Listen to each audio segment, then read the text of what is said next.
It hasn't been a year since Corey tragically died, but you don't want him to be remembered as a victim Correct. who tragically died taking bullets to save his wife and daughter.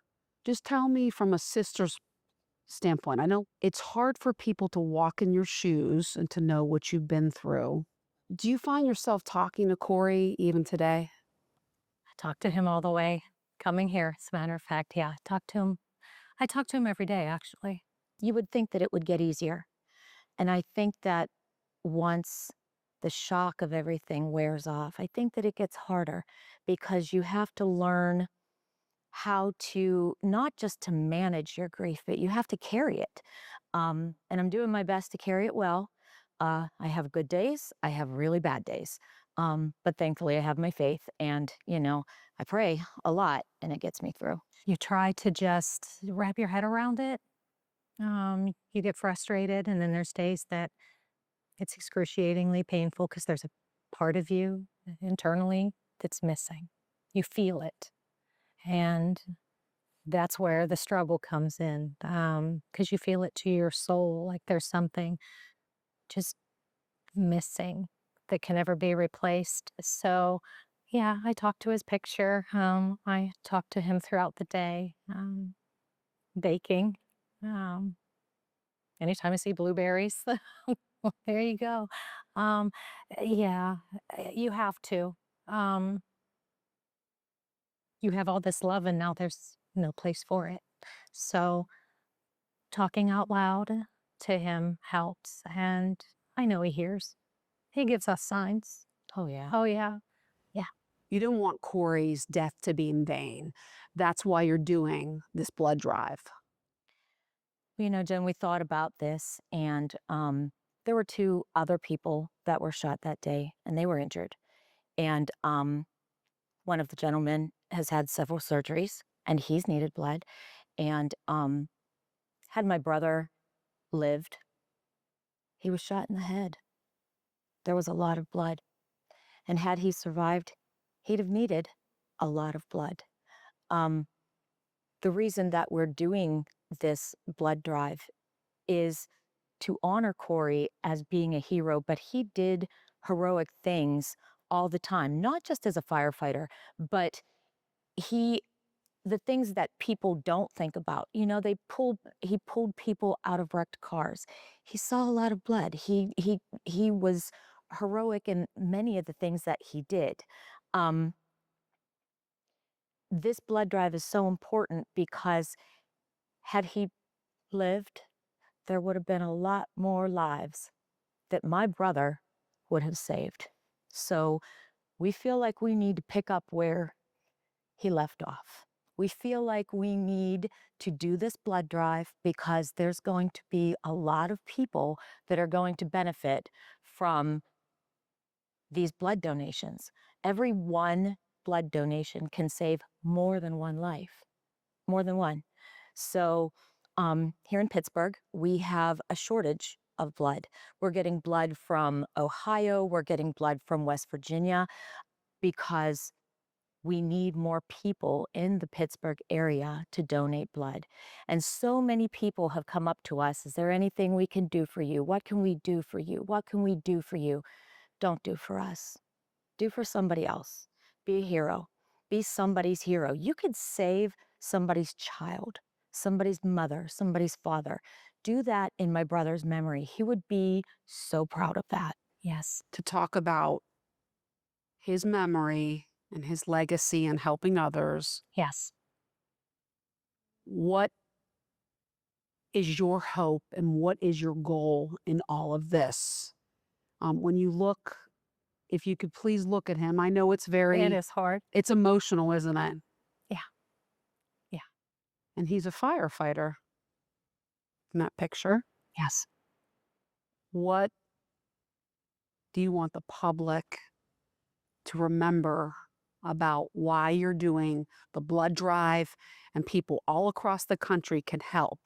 Because you're just why? Corey was always the first one to offer help to anybody that needed it. Um, He helped his community, he helped his family, he helped his friends. Um, he was like an everyday hero, and not just in the firefighters, not when just he was just fighting fires, but he could be your first phone call and he would come. So it's really important for us because he was very heroic in his daily life. This blood drive is incredibly important because it's life saving. It's life saving, and he would want us to continue to save lives. Well, there's a lot of times there's a lot of things that happen that after somebody passes, there's all kinds of different things that go on. What we've talked about is we don't want monetary donations. We don't need your money. We don't need you to open your wallet and donate to anything for us. We really want to carry on Corey's legacy, saving lives, and he would be proud of us for that. I know he would, and we want to make my brother proud, and we want to continue this giving to the community and serving the community that he loved so much, and that community that loved us enough to not just pick us up and lift us through our grief, but they still continue to carry us through all of this because this isn't easy. It hasn't even been a year yet, but we're still crying daily. You miss him daily, but I think that my brother, if he could, he'd give us a thumbs up. He'd say, "You done good." Yeah, that's what he would want. I know you're trying to stay strong, but you miss him like hell, right? Oh, every day on the way here. On the way here, I talked to him the whole way here. Told him all about the interview that I'll be doing, and I said, "You better send me some strength so I don't look like an idiot on the camera." And he probably is laughing at me. He's probably thinking, "Yeah, well, you're a little bit of an idiot." But that's a little brother, right? And what is your plea to the public? Everyone's so busy, and we all know Corey was a hero that day. He saved his wife and daughters. Just what is your plea? I know people are busy. People, their memories are short, but what is your plea to the public? Whatever you'd like to say in regards to this blood drive. My plea is somebody in the United States needs blood every 2 seconds. Every 2 seconds. Every 2 seconds, somebody gets a transfusion. Somebody gets a transfusion. Um, it's vital. And we just don't have the donations here in Pittsburgh. We get only 25% of the blood that we need from our area. And then we have to actually go get it from other states like Ohio and West Virginia. And that's heartbreaking, that you can't save your own people, So um, I think it's just so important that you have an opportunity to be somebody's hero. Everybody has an opportunity to be a hero. And I just think it's just so important. And what an incredible gift. It's a gift. It's a gift of life. And we couldn't save him. So we are reaching out and saying, please, we could not save our brother, but we have an opportunity, and you have an opportunity to save as many people every day that we can. And that's why it's important. It's hard because you can't get him back, right? Correct. I know it must be so gut wrenching for you. It is. The people have been phenomenal around the world. Around the world, I am so grateful and so very humbled by the love, the letters, the phone calls. Our community is the best, the best. Is there any one communication that you've received that you won't forget? Yes, yes. I had a beautiful person um, hand make cards for me, and she did it with her hand. They're beautiful, um, absolutely beautiful. And I had somebody make me a piece of jewelry with his name on it. So it just says Corey. And that was very kind. So, people whose generosity and compassion, it's just so beautiful. And we need that kind of love in the world, not just for us, but for everybody. I can't imagine you as a mom. Like, we're sitting here and we're going to talk about how you want your son to be remembered, how you want him to help others through this blood drive. Just what are you feeling as a mom right now? As a mom, part of me will always be empty. I'm missing one third of my soul. We were a little nuclear family, and that nuclear family has been broken up by evil. What do you miss most about Corey? So many things, but Corey could be quite a character when he was little and growing up. And you never believed him when he came to your house and you said to him, "Are you hungry?" "Oh, no, not really."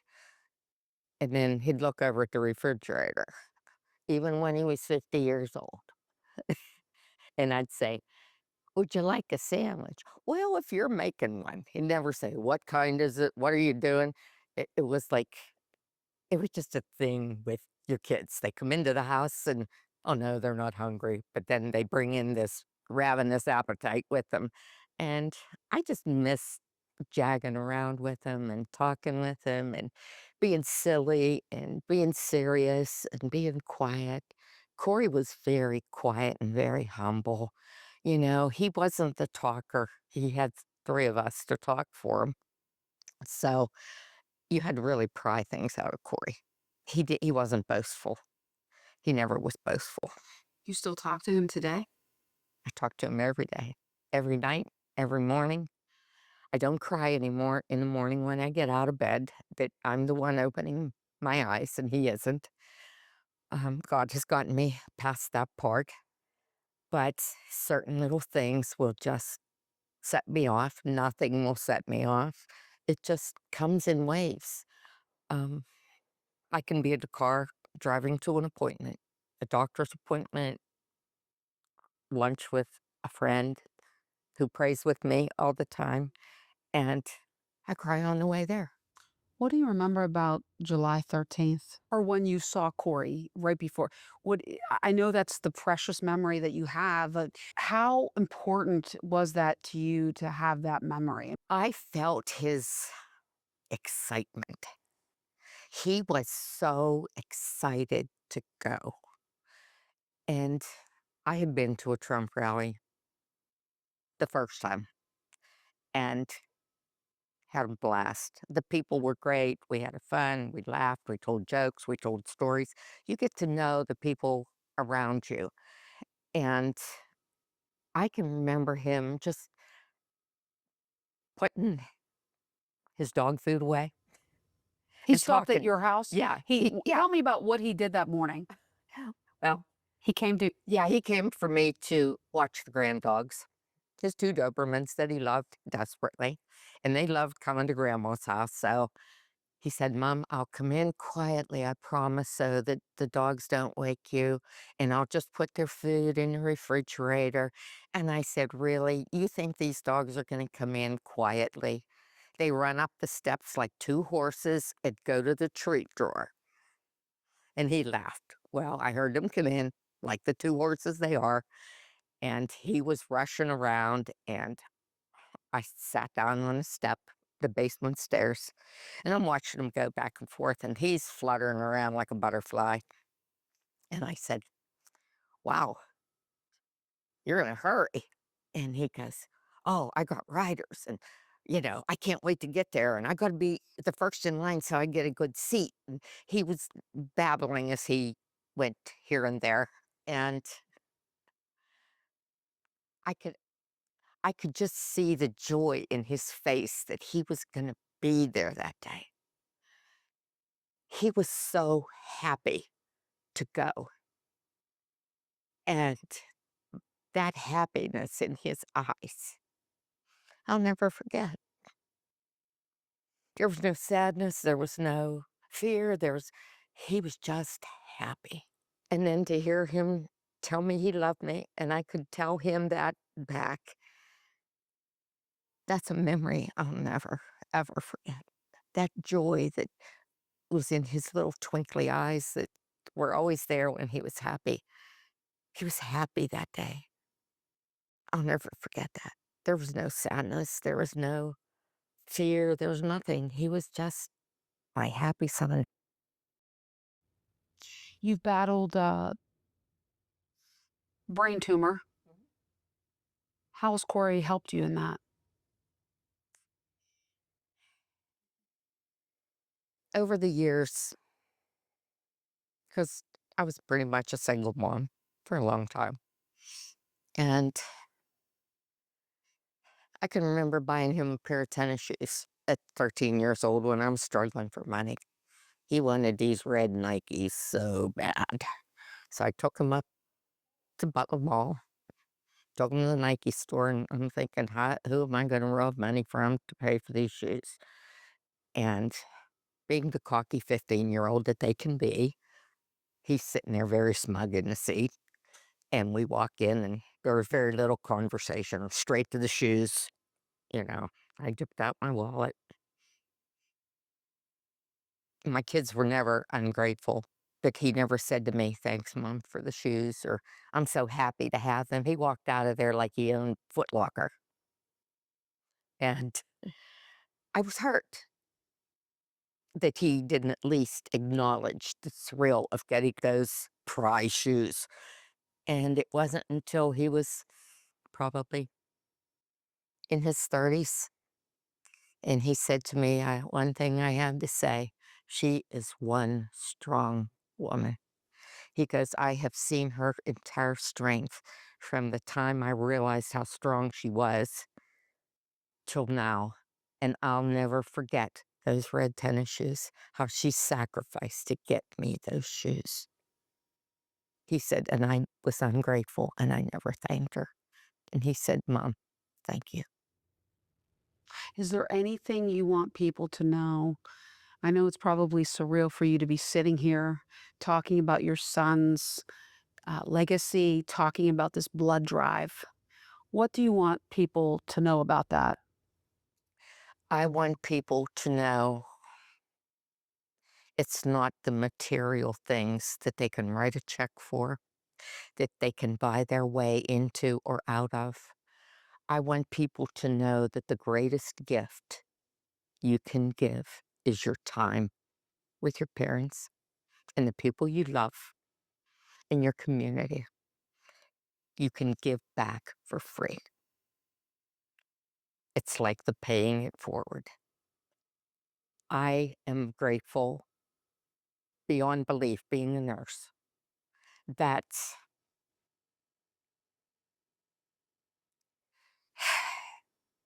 my son was taken quickly,